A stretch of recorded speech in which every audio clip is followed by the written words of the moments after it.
বড় সফলতা। আমার এক মুসল্লি আছে, ওই ছাত্র জামানা থেকে শিবির করতো, এখন ওই সেই জামাত শিবিরের সাথে আছে, আমার সাথে সম্পর্ক ভালো। এই কালকে সকালে ফজরের নামাজ পড়ে তারপর আমি করছি যে আপনি তো এই গুড়াগুড়ি এই দল করেন আমি জানি, কিন্তু আজ পর্যন্ত আপনার দল নিয়ে আমি তেমন কোনো মন্তব্য করিনি, আপনি যা করতেছেন করতেছেন। আমি আপনার একটা প্রশ্ন করি, কি? আমি কই ইসলামের জন্য জামাত না জামাতের জন্য ইসলাম? তা কয় ইসলামের জন্য জামাত। তা আমি কই যে এতকাল তো শুনে আসলেন যে জামাত ক্ষমতায় গেলে তারা আল্লাহর আইন আর সৎলোকের শাসন চায়। এখন জামাতের আমির যখন কইছে যে আমরা আল্লাহর আইন চাই না, এখন জামাতের মধ্যে কি ইসলাম আছে?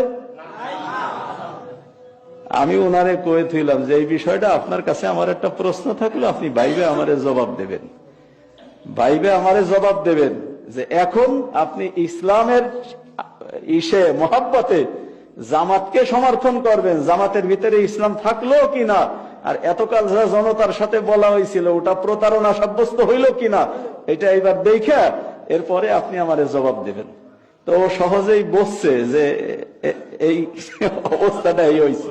তো ওই প্রশ্ন আমার খালি মুসল্লির কাছে না, ওই প্রশ্ন আমার অসংখ্য অগণিত জামাত কর্মীর কাছেই। ইসলামকে ভালোবাসা যদি জামাত ইসলাম করেন, তাহলে এখন এ কথাটা পরিষ্কার করে বলেন জামাতের মধ্যে ইসলাম আছে কিনা। যদি ইসলাম থাকে তাহলে আমিরের কথার কেন প্রতিবাদ আসতেছে না যে আমরা ক্ষমতায় গেলি ইসলাম কায়েম করব না, শরিয়া আইন জারি করব না, এ কথার প্রতিবাদ কেন আসে না? তার মানে হলো আমির যা কইছে ওই কথা আপনারও কথা, আর যদি ও কথা আপনার কথা না হয় তা প্রতিবাদ আসুক জামাত ইসলামের ভিতর থেকে যে ওটা জামাত ইসলামের ম্যানিফেস্ট না, এ কথা কেন আসতেছে না? এই জন্য আমরা তাদের কাছে প্রশ্ন ছাড়ি, আমরা আমাদের জিজ্ঞাসা এটা যে কেন এ প্রশ্ন জামাতের আমিরের বিরুদ্ধে আসলো না, যে এতকাল পর্যন্ত যে গোড়া থেকে একেবারে জামাত ইসলামের প্রতিষ্ঠা থেকে বইলে আসতেছেন আল্লাহর আইন আর সৎলোকের শাসন, আল্লাহর আইন থাকলো না, এদিক মনোনয়ন দেওয়া হয়েছে এক হিন্দুরে,